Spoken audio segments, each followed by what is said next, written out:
Greetings, Inquisitors. Welcome to the Holocron. This is a special edition. Week 78 means 1.5 years on the account, 18 months. So we're going to spend a little bit of time talking about the account update for this week, and then we're going to take a walk down memory lane, take a look at the account over the last year and a half, talk about whether or not the account's done what we set out to do in the first place, and how I feel it's gone, and take a look at some stats on the account. So that should be fun if you like that kind of thing. So for the account this week, we're not going to do anything at all with characters. We're just going to skip right over that. We're in the process of unlocking Jedi Master Kenobi. I don't want to accidentally use up any gear, so we're holding off on gearing characters. Here, I get another star on the Vulture droid, finally to 6 stars on that. That's nice. We're still at 6 stars on the Hyena Bomber, working on that, so trying to get that Malevolence fleet to its endpoint. We've been talking about building up a Rebel fleet. We've got the Wedge Antilles character all ready to go. We've got the ship that we've been purchasing from Galactic War Store and Fleet Store ready to go. So we're going to go ahead and take Wedge up to the level 85. Take up his skills, put mods on him, all things that help our ship get a little bit better. And at the end of the day, he doesn't get very good mods, but they're 5-dot mods, and that's good enough. So here we take the ship up to level 74. We put the initial skills on it, and we position it for better work in the future. That takes us down to 600,000 shipbuilding materials, pretty much out. In the Kenobi journey, we've done the 60 cost events. We're halfway through the 30 cost events, and we've got a bunch of the 15s left to do. Probably 3 or 4 more days to get that Kenobi unlocked, and then we'll be in good shape. So pretty exciting times there.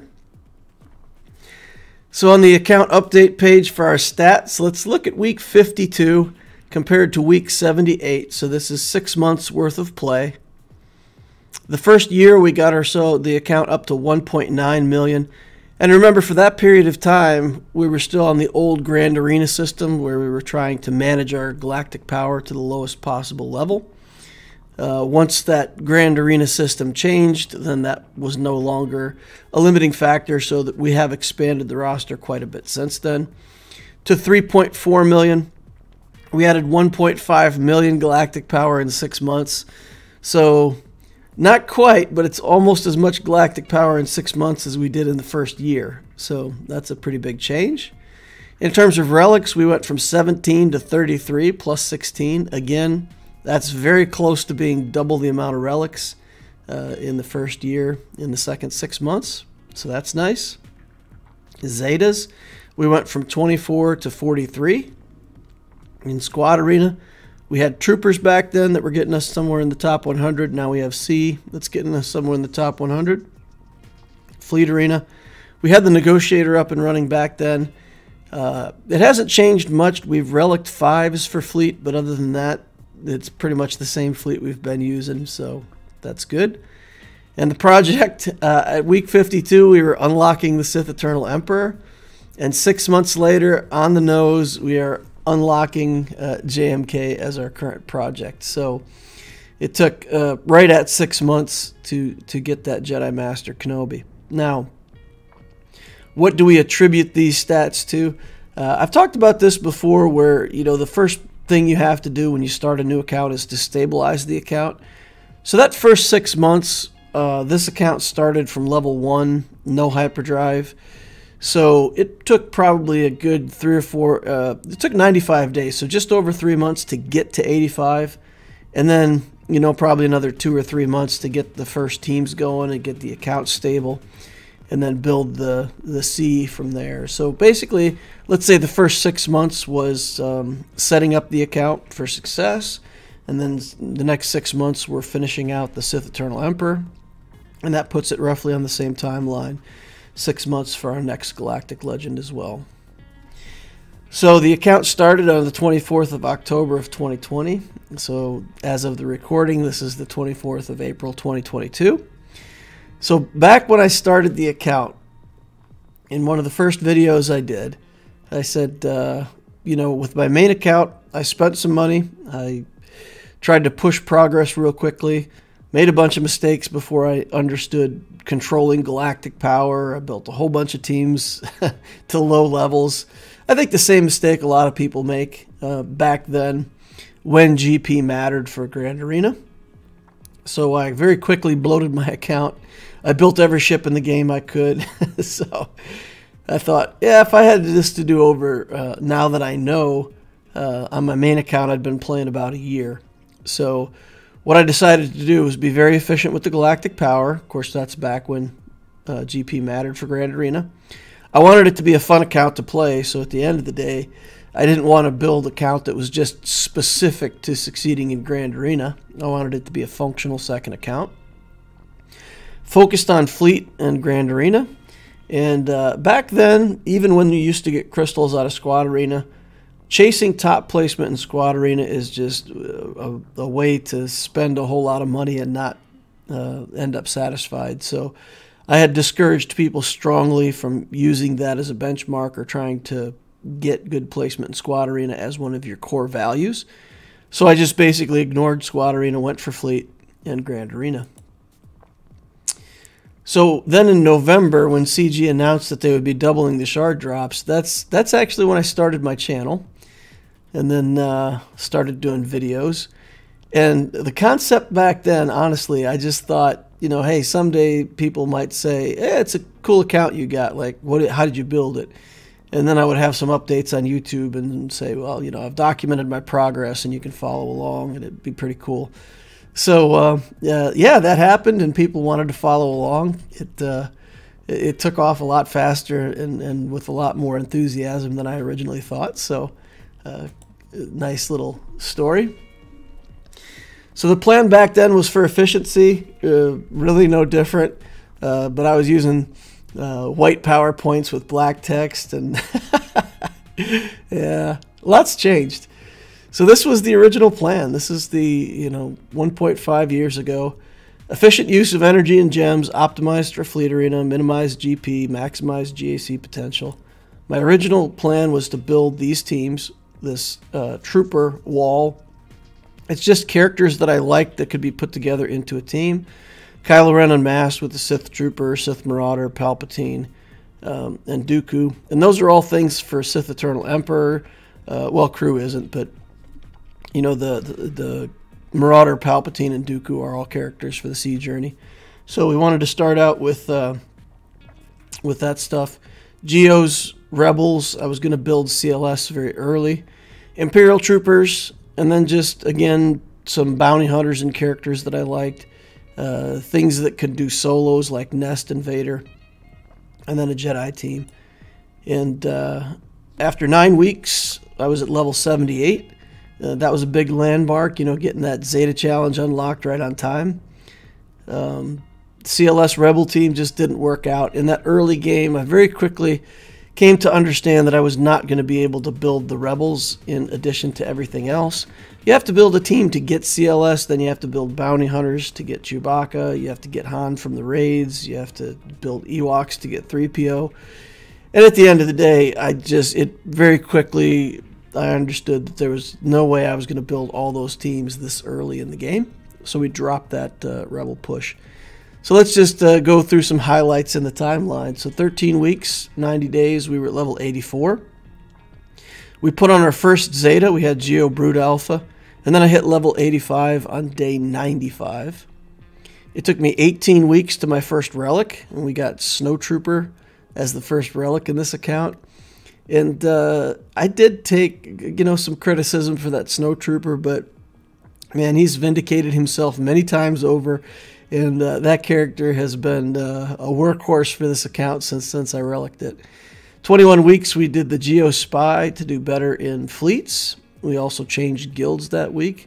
And 25 weeks, we had a Padme team, and we got into the top 50 in Arena for a while. 26 weeks, we got a Relic Vader right at 6 months. 27 weeks is where we qualified and got the Geos ready and did our first Wat Tambor shard for the guild. In week 32, we actually unlocked Wat Tambor. Finished Houndstooth on week 39. We got Nest to Relic 7, week 41. And then at week 51, that's when we had all of the C requirements met and started the event 1 week before the year anniversary. And we also got the Malevolence unlocked way ahead of time because we had that event. If you all remember, got a bunch of shards from Malevolence from the event. And then at week 52, we were on track to potentially have C unlocked that week. But it had free cat shards on the light side. And I had this tough choice to make. I could either, save up and put a burst of energy into that cat event and get as many shards as I could, or I could continue to farm dark side. So in the end, I saved up my energy for a couple days, and then we spent everything we could, maximized our returns on that cat event, but it cost us basically 3 days worth of farming on C, so we didn't get him at the year mark. Looking at the galactic power, week 13 we were at 565. You can see the climb there to 988, and we averaged 30,000 per week. If we put that together side by side with the second 6 months, you can kind of take a look. We hit 1 million galactic power at week 20, and then worked our way up through week 51. We were at 1.89. We hit 2 million galactic power at week 54, and then kept growing the galactic power through week 78. We're at 3.37. So we averaged 35,000 per week of gain in the first year. And in the second 6 months, we've averaged 57,000 per week. A lot of that is due to fleets, because galactic power really doesn't matter anymore for Grand Arena. And we need 4 fleets going on 6 fleets if we make it to Kyber. We really need a lot of ships, so we've had to put a ton of ships together. And for anybody who knows, I mean, the pilot for the ship contributes galactic power, then the ship itself contributes galactic power. So that's a lot of the reason why the galactic power increased so much in the third, let's say, 6 months of the account. At 1 year, 52 weeks, I ran my mod score. I used the Omega mod score. It was 4.7. We had 4 mods at 25 plus speed and 20 mods at 20 plus speed. And at 78 weeks, we have 5 mods at 25 plus. We've only got, in 6 months, we've only landed 1 mod over 25 speed. So that's not great. But in the 20 plus category, we've added 22 of those, taking us up to 42 total mods in that category. So we've added a whole bunch of characters, roster expansion, like I said, a lot of GP, and we've added mods to all those characters, and we've still managed to not only maintain, but to improve our mod score from 4.7 to 5.8. So overall, even though we've expanded the account faster, we've managed to keep up with pretty good quality of mods. So that's nice. We kept up the mod score in spite of 63% faster account development. Not much luck at the top end, but again, we got a lot of those 20 plus speed mods. I have had quite a bit of frustration at the higher end of 6-dot slicing. We've got 5 mods that were at 21 or 22 speed, and we sliced them all the way up to 6-dot gold and never hit speed for the 5th roll. So those mods, any one of them could have easily been 25 plus. 5 of them we missed on all those slices. So what, 20 slices, never hit a 1. And then we've got 4 more that are at 20 or 21 that are either blue or purple and have 1 or 2 slices remaining. So I've had pretty bad statistics with the 6-dot mod slicing. But hey, if they ever go to 7-dot mods, we'll be able to hit those mods and hopefully get those speed rolls to finish them off. In terms of Zetas, I would say I'm actually ahead on Zetas. I have Zetas everywhere that I want them on the account. I've been able to put one on the B1 Battle Droid, Han, Chewie, and Traya. Those characters are still Gear 8, Gear 9, something like that. But we know we want the Zetas on those characters the Zeta Antrea makes her borderline functional. We can throw her in with Enfys Nest and do some things in Grand Arena. So we've been able to mess around with her a little bit. Han and Chewie having the Zeta it doesn't really help much for the team that they're in right now. But of course, as we start developing those characters, we want those Zetas, so we're actually a little bit ahead. And the B1 just gives him double the stacks of battalion to start out, which is a pretty big deal to make sure that he's not on the same death timer as anything else in the Grievous team. So I feel like we've gotten our Zetas where we want them, and actually a little bit ahead. Dooku's Zeta has been a standout in Grand Arena. I didn't Zeta Dooku on my main account. And for where I'm at on the main account, I don't think there's anything that Dooku could solo. But on this alt account, I'm going to get, 2 years worth of work out of him. Put him in with Wat Tambor. We're killing all kinds of things. Ewoks, Phoenix teams, other weak teams that the opponents put up. So it's not one that I previously would have recommended, but after using it, I think it's really, it can turn Dooku into a solo character that's effective in Grand Arena. Bindo's Zeta has been pretty mediocre. Jolie Bindo's Zeta to resurrect the rest of the team. Because his gear hasn't been very good in the account, if the team is winning, then he doesn't need to resurrect anybody anyway. If the team is losing, then he's one of the first characters that gets killed. So that Zeta, surprisingly, I would say, unless you're going to gear up your Bindo, don't spend it until he hits at least gear 11. We did save a Zeta on Sidious when we did the Sea event. We didn't have to put that Zeta on. We were able to just put really good mods onto him and get that event done, so that was nice. Zeta I didn't have to spend. Several of the Zetas that we've used are linked to getting Omicrons onto characters, and so far that's also not been an issue. Compared to my main account, I spend $100 a month on my main account to accelerate the progress, gets me a lot more Cantina refreshes, lets me buy more of the 15 cost gear out of the store, things like that.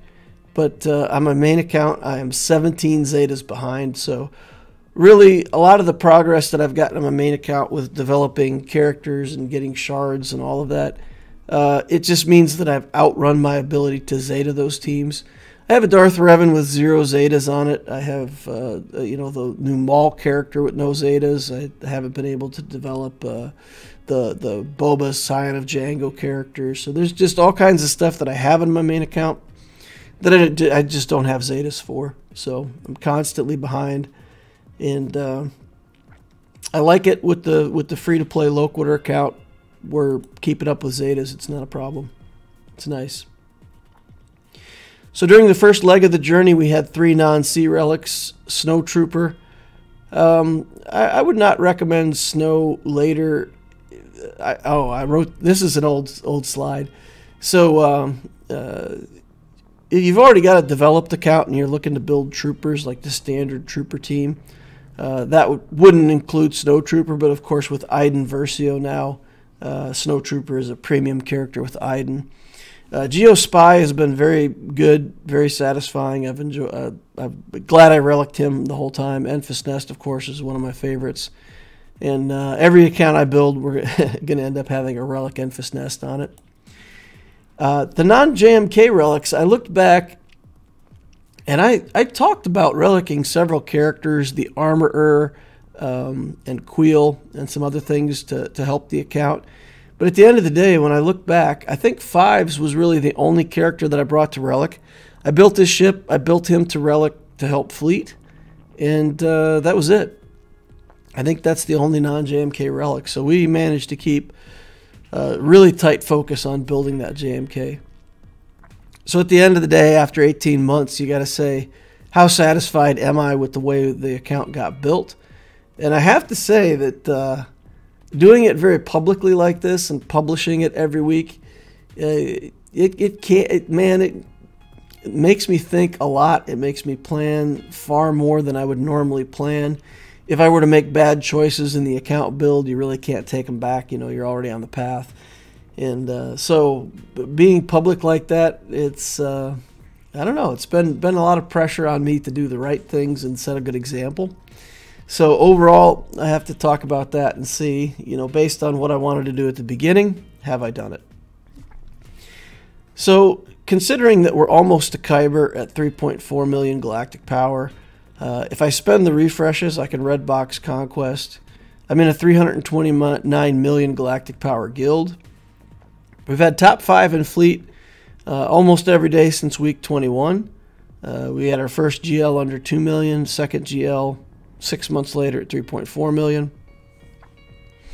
Even though the fleet requirements, I mean, for me it would have been a while before I needed the 4 fleets, but once we got in this new GAC system, I rose up right away. I needed 4 fleets, and we're getting there. And we're getting our 5th and 6th fleets planned out, the Rebel fleet and the Executor fleet, to take us to 6 fleets for Kyber. So it's we've been able to flex this account very well and keep up with all of that stuff. I wonder if I should have done Executor before JMK, but at the end of the day, I didn't do it that way. And so far I haven't been punished because we've got a couple Executors in the Shard, but I'm still able to get top 5 placement. And I'm doing okay in GAC. I haven't fought a lot of Executors in GAC, so I haven't had to see them on defense or have them used against me on offense, either way. So far the choice to get that second Galactic Legend looks pretty solid. And in GAC, I have been able to stretch out my teams, and I put a couple trash things behind C, and then I often just hold the zone with the Sith Eternal Emperor. So that lets me place some worse teams back there, and frees me up to have more teams on offense. Again, with all the teams that I need, there's no way you can have that many teams at 3.4 million, so it allows me to stretch my defenses. The income in the account is great. There's only a few events that we're still chasing. We do eventually need the Night Sisters for that assault battle. We need Ewoks, and especially Talzin and Wicket. And for people who aren't aware of that, when the Night Sisters event comes up, if you have a 7-star Talzin, you can get 2 extra Zeta materials each time it comes around. Same thing with the Ewok event with the Endor Escalation, or whatever that's called. If you have a 7-star Wicket, then you can get 2 Zeta materials. And I still don't have access to the cargo ships event yet. Just haven't built cargo ships on this account. So we still need to do that, but overall, we're placing challenge tier 2 on I think just about all the assault battles. I think all of them, all of them except the Night Sister and Phoenix one. So my final satisfaction rate, what do I think about this account? And I honestly have to say, I would probably give this thing a 98 out of 100. Like, there's a few little details that maybe we didn't do correctly, or I could have done in a different order. But overall, I am really satisfied with this account. It's fun to play. It does well in Galactic Challenges, does well in Conquest. I make a contribution to my guild in Territory Wars. So really, it's great. And I feel like my plans for the future, we're going to build Executor into JML as our next 2 big things. And maybe between those 2 things, we're looking at another 8 to 10 months. I do plan now having my second Galactic Legend. We are going to go on that Executor journey, but we're also going to work on some other characters. We'll get that Queel to Relic like we've talked about, potentially the Armorer. I still have to build the rest of the stuff for the JMK team, so I have to relic my Commander Ahsoka Tano and the little Ahsoka Tano Jedi. So we got a bunch of work to do on the stuff that we've got in the account now. Want to unlock Darth Revan at some point, so we'll have to start building some of those characters. So I think the arc to get JML as our 3rd GL is going to include a bunch of other stuff to broaden our roster. By then we'll be in Kyber. We'll need 22 teams. So we're going to have to get some of these other teams going. I'll build a lot of single relic teams like we've talked about before and try to get that spread out. And then with the 2 Galactic Legends, I'll have more options to put one on defense, potentially if we have disadvantage in ships, that I can put Kenobi in front of ships, protect my ships, throw garbage back there, and save all 3 of my best fleets for offense. So there's some ways that we can make up for the deficit that we'll have, but I do think we need some balancing teams to make this work. The Great Galactic Legend debate, I think even today people still talk about, is it better to build a bunch of meta teams? Is it better to go into a Galactic Legend early? People say it's boring to just go into a Galactic Legend. But the changes to GAC now, Galactic Power doesn't matter. I feel like that removes the last argument against going for a fast GL. So part of the argument was the GL journey, you do build characters that are pretty useless and don't contribute. So at some point, when you were trying to get the best account you could for 3 million Galactic Power, then building Galactic Legends might not be as appealing. But now Galactic Power doesn't really matter. So I do think I would recommend that to anybody. Build the account, stabilize it with some good early teams, and then go straight for a Galactic Legend. Or at least go for Gas or Malik. I think there's 8 characters, and you need to pick one of those 8 journeys, the 6 Galactic Legends, Malik or Gas, and you need to get on those journeys right away. You know, within the first few months of playing, you need to start planning that stuff out already, and I think it's the way to go. And having played this account, got that C early, that's allowed me to do so much in Conquest and Galactic Challenges and everything that I wouldn't have been able to do if I hadn't done it that way. And as far as having fun with the account, people say, oh, building a Galactic Legend isn't fun. I don't know. This account is more fun than my main account. It's a blast to play this account. It worked great. It does good at low Galactic Power. So, yeah, I'm very satisfied with it.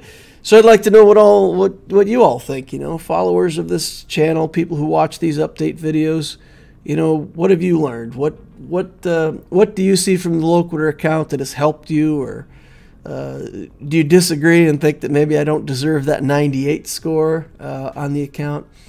But let me know in the comments down below. I'd love to hear from you guys and let me know what you think, and whether or not this little experiment on the Darth Loquitur account has been effective. I think it has. I'm enjoying it. I think it's done everything we set out to do. It's efficient on Galactic Power. We're building teams quickly. We're relicking characters at a good pace. And like I said, on this account, we're keeping up with our Zetas. So I don't know what else we could ask. All right, thank you all for watching. Hit that like button if you haven't done that already. It helps me. It helps the channel. And, you know, it's fun to do. Subscribe so you can watch more videos like this in the future. And, of course, join us over on the Discord. We've got one of the best Discords that are out there for players that just hang out, chat, learn stuff. Got a bunch of experienced players answering questions. There's an Ask Loquitur channel. If you want to ask questions specifically of me, then just toss it in the Ask Loquitur channel. And when I get free time, then I'll answer that and try to help you out. Thank you all for watching, and I will see you in the next Holocron.